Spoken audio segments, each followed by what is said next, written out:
What's up, Vibes? Dr. Fresh here. We are trying things a little bit different in 2025. Now, some of you might be aware, we always catch up with the Mayor, Gary Petley, every month on the radio.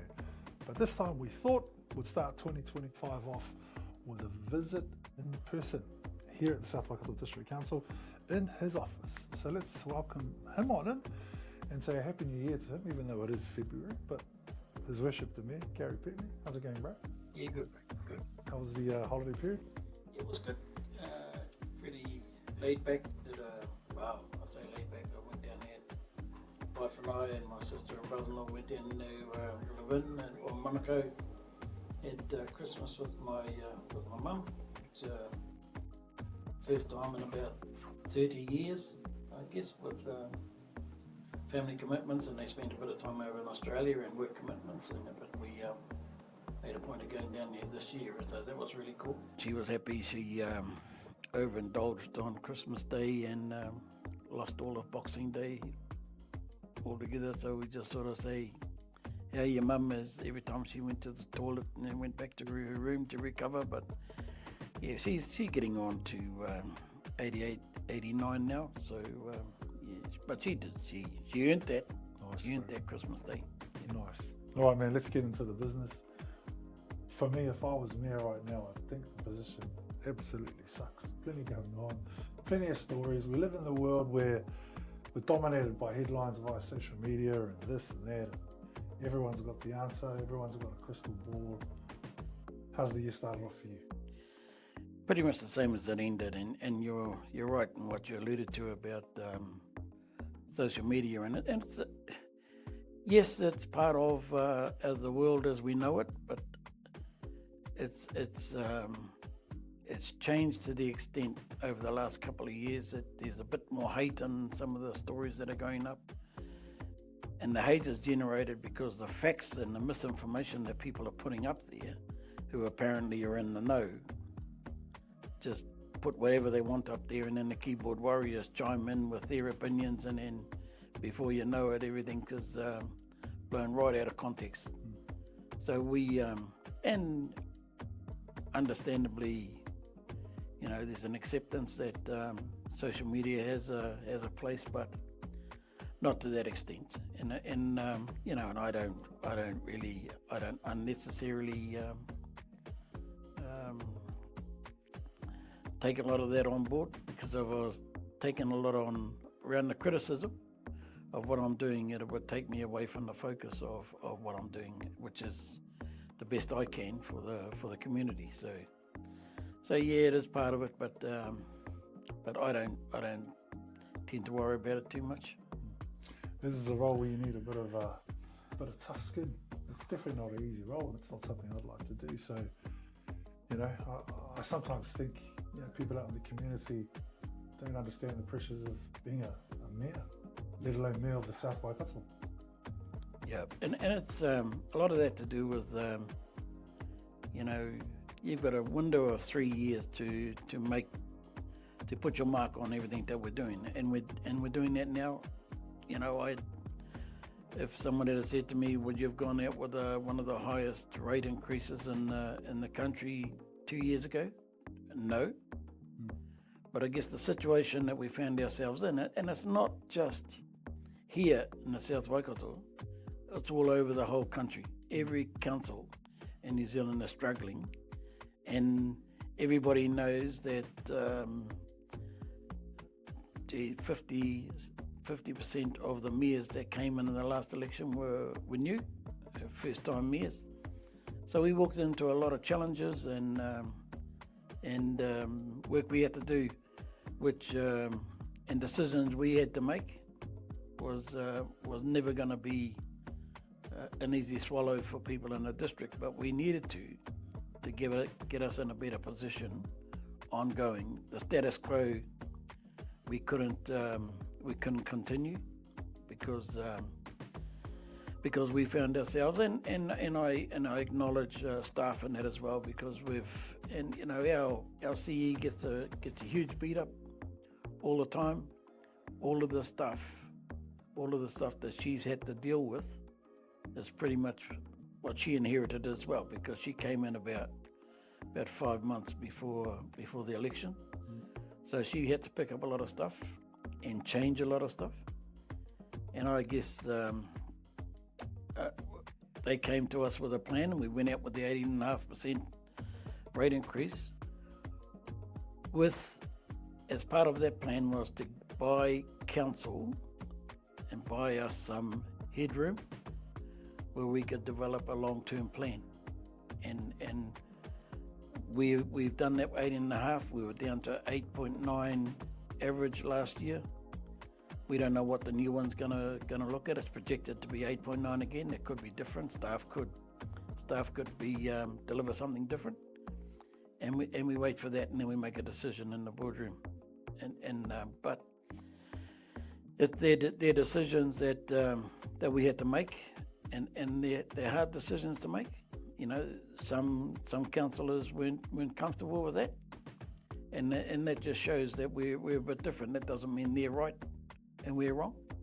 It just means that the majority took a stance on what staff were wanting us to do, and the utmost confidence in the plan to get us into a better position going forward. Let me ask you about that. And you know, some people will watch this and say, "Oh, him and the mayor are mates." That's really not important. That's not why I'm here. But I will ask, because it's something that's popped up all over the place. A lot of people have criticised the CE for the job that she's done. I'll ask you the question: do we need a change at that level? Do we need another set of eyes, or do you believe we're heading in the right direction with her? I mean, there's all sorts of different opinions circulating. So you as the mayor, are we happy to continue down that path, or do we need a change? I know that's a big question for you to answer, but I just thought I'd answer it. No, that's a fair question and I guess I'll say it this way: I have what's vitally important in this building, and we have 10 elected members, 10 councillors, and myself. So we've got 11 elected members, and we're only responsible to one person, who's the CE. So the CE was voted in unanimously before the last election. And what's also vitally important, that the relationship between the mayor and the CE, if there's any friction whatsoever, then things will crumble. And from my perspective, and I look at the bigger picture, and if they come to me with once it's explained to me that, and I see value in that, then it's up to me to bring that to full council meetings, and then everybody gets to have their say. And we're fortunate, and I'm fortunate, that I've had a majority, and I don't believe that the former mayor had a majority. I don't think that's an indication of what she did as the mayor, personally. I think it was more of an indication of who was around the table at the time. And it was quite split, and it was quite split in a number of areas. So I'm fortunate that we have the calibre of councillors here that have believed and had believed in the goal and the plan that staff here at council were delivering. All right, let's talk about the pools. That's been a high topic right around the community. Money spent on the pools. Why are we spending all this money on the pools? We could use that money somewhere else. I mean, I understand how a business model works, but I suppose, with all the different theories that are swirling around the community, whether it be fair or unfair, just give us an update there, what the go is there, and what do you have to say to the people who are watching this? Well, yes, $17 million is a lot of money, but the reality of that is that it's been spoken about. Those conversations about the pool, what we do at the pool, have been over a number of years, 9 to 10 years. Right? So we decided that we can't just talk about it anymore. There's not a talk fest on what we believe is right. We need to do something about it. If we don't do anything about it, then Tokoroa loses their pool. It's gone. So we decided that we will take the position where we need to do something now, and we're doing that. So, and then you asked the same question, and when they were talking about it 9 or 10 years ago, what would it have cost 9 or 10 years ago? Yeah. You know, we might have got it for 5 million or 7 million, but there wasn't an appetite to do anything, and we're going to do that. And the commentary on social media is mixed. There are some that say that it's a waste of money. There are a lot of things in what we're trying to do in the LTP, putting options up. There are options in there that and they're all around service delivery, that if we made a cut here and there, we could save rates, but people don't want to lose anything because it's theirs, you know, and that's what we have to factor with the Potato de Pool and Tiro Pool is there. We need to do something with this, and this one's going to be shut for 14, 15 months before they open it again. So we're going full noise on a better setup that's going to give us another 30 years, because that's 30 years old, and nothing's been really spent on it. And when we went through the walk, when staff took us through the walk of what it looks like now and the plan on what it's going to look like, and in the control room around chlorination, I mean, you go in there and there's a bath in there. They mix the chlorination by hand. That's how old the system is. And if someone gets it wrong, hey, you know, all things can happen. So we're just stepping it up, and we've targeted, and we've targeted that as a renewable asset for the district going forward because of the lack of work that's been done on it. And if you don't do the work, it's like underground infrastructure. If you don't do the work, then and you ignore it, then when it comes time to renew, that's when the true cost is going to happen, because it's going to be a lot more expensive to renew assets that you've let decline. So yeah, I'm happy with where we are at that. Just to mention too, like there were a couple of key staff members who'd been at the pools for many years.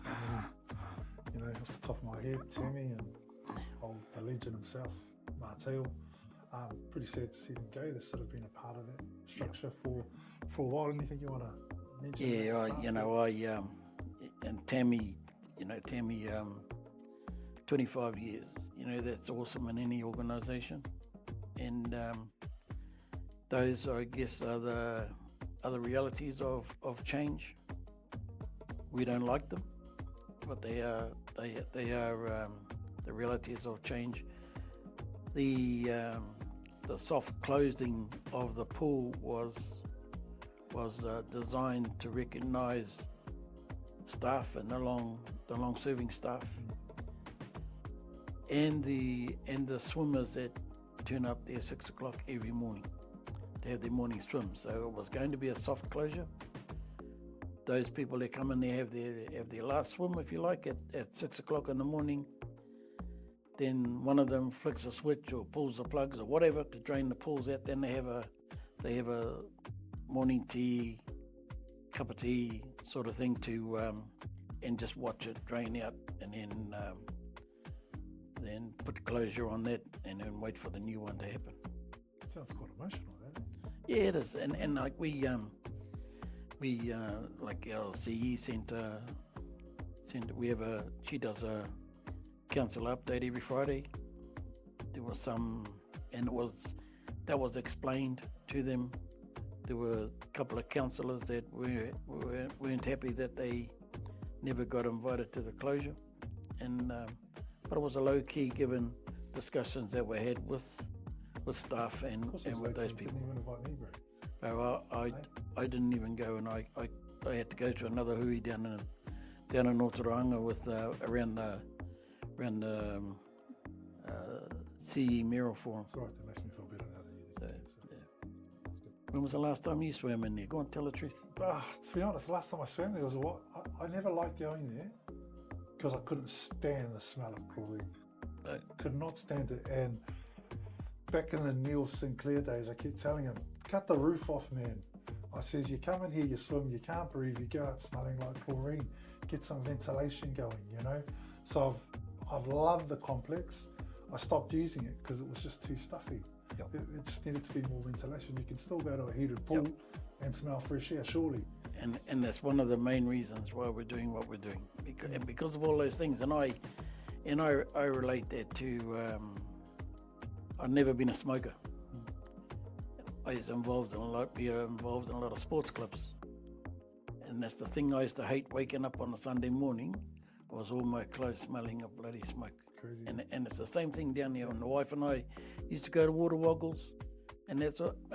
We'd walk out and my bloody eyes were stinging because of the chlorination, no lack of ventilation, whatever. But yeah, it wasn't much fun. Is there putting on a hydroslide or no? I haven't looked at the paper. No, stop stirring up pot. There's no hydroslide.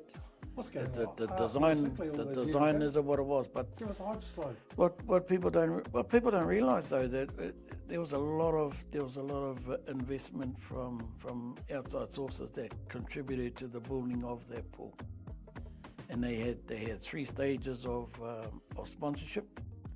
My wife and I were bronze sponsors, so we had put our youngest son.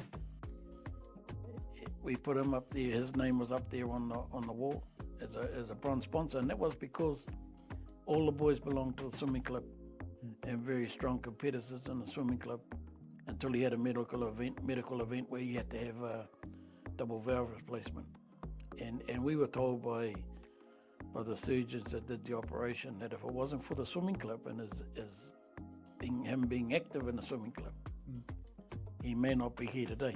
So it wasn't when we were approached to consider whether we would be a sponsor for the pool, you know, we had no hesitation coming in at the bronze level. So Love it. Great story. Hey, tell us about the waters. Waikato Water's done well is the model that's been changed, or the revamped model, after the national government got in. So it was the ones that Labour Party put in. National came in and changed that all around. So now they're looking at more of a councils to collectively belong to or set up a CCO to manage the water process, to take the pressure off a lot of councils, because there's a huge amount of money tied up in water. Waikato Water done well is 7 out of the 10 councils that have signed the heads of agreement to investigate what that CCO would look like. That's only one proposal that we're looking at. We have to go back with the government by September with 2 options. One is the collective one. One is an option which we're working through a contractor at the moment, or a consultant at the moment, to put one up that would support South Waikato running on their own. And that's what we have to do. Every council has to come up with at least 2 proposals that goes before the government, and the government decide on what one is the best fit for us. Because there's, notwithstanding the fact that if we go up just for one, and our ideal situation is to manage the water process on our own, then they will go through everything, all the financial side of it. And we're not just talking about a year-to-year basis. They look further down to 10 years, 15 years. And if at any time in that view that they think that we would struggle to deliver that financially, then they would probably come back to us with a we think you need to be in the collective. We don't think you can afford the going it alone. So we're looking at that. We happy to say that as far as the water modelling goes throughout the country, all over the whole country, the Waikato Water's Done Well model and the heads of agreement, we're streets ahead of anybody else in the country at the moment. For I guess for the demographics of where the other councils are too, being how big and how divided the South Island councils are, and it probably poses a whole lot more issues to them than it does to us. So, but we're comfortable, and the biggest thing for us is that Waipa have come in and to really lead the way on that. Waikato Water's Done Well. Hamilton, Waikato will go together, and then Thames Coromandel, they're looking at putting up a proposal to go it alone, only because of the logistics of how far they are away from everybody else. So that's where we're at with that. All right. And I suppose finally, because I know you're a busy man, the springs are back open again? The Waiho Springs closed in 2023 because of the slip up the Leslie Road end. We've spent an enormous amount of money on we've opened up the Leslie Road end, but as part of that project, what staff realised through working with the contractor was that because no maintenance had been done on the walkway over the years, when they got the Leslie Road end done, there was a huge difference between that and the left of the track, what was left of the walkway. So then we put some money into that we made available an amount of money to cover maintenance over the next 3 years, and then brought that forward a year so that we could complete the Whites Road end, bring the Whites Road end up and the middle bit up to a standard that would match the Leslie Road end. So we had a full opening of Leslie Road end to recognise that end of the opening, the new car park, and the work that's been done by the contractor. On Friday, we just did a soft opening of the Whites Road end. The middle part is still to be completed, and the middle part is in the end, and why it's taken so long is because in there it sort of goes up a hill and it gets quite narrow. The machinery the contractor couldn't get the machinery in there, so they've had to complete that, do all that by hand. So once they've done that, and that should be done ready for a full opening by the end of March. So we're nearly there, but and I alluded to earlier in my place where people put facts and figures up, which figures up that lack of fact. The project itself was on budget. The only difference is that what was factored in to do the maintenance work was factored in and they took that to mean that the project went over budget. And then they say whatever they want to say to push the narrative that they want, and say typical of council, another project that was overrun. So that's be very clear on that. That came in on time, on budget. The time constraints around opening it totally was around the contractor being able to bring the Whites Road end up and the middle end up to the same standard as the Leslie Road end. So, I have no doubt someone will watch this and pull it apart. Oh, absolutely. Say this and say that, and I welcome that, because any PR for me is good PR. Yep. People who know me have known me for years. I don't really care what people say. Good PRs, bad PRs, all PRs good. But I want to ask you, as we wrap things, I know you're running again, or you've put your name forward, said you're going to run for re-election in, I think it's September. Yep. I've been a believer for years. Being a mayor of a district is a death sentence. And people might say, what is he on about? It is, man. It's, affecting change is a lot harder than what people think. It's not just I'll put on the necklace, I'll sit there and I'll go, we're going to do this, this, this, this, and that. That's not how it rolls, and I understand that. Yep. So, with you, with the 3 years that you've inherited thus far, the challenges you've faced, and I've worked with all the mayors for the past, nearly 30 years in this district, way back to Blake. Yeah. Was it, Gordon. Way back to Gordon, who was Yep. just an amazing man. I've seen the pressures over the years and how the people have been. For you, like I believe, you've inherited what you've inherited. You've been dealt the cards you've been dealt. 9.5 people out of 10 probably would have thought, screw this, I deserve better. You've said, nah, I want to get up again and go again. What makes you take that stance? Well, I guess from my perspective, and I put my hand up to do a job, and that's having to take on board what staff have got to tell you as a pathway to achieving what we need to achieve to make us in a better place financially, and everything else. So I continue, and if we're talking about things that I've done in the past with a 18.5% rate increase, $17 million on the pool, people would say that that's suicidal. I don't look at it like that, because they were things that we needed to do to get us in a better position.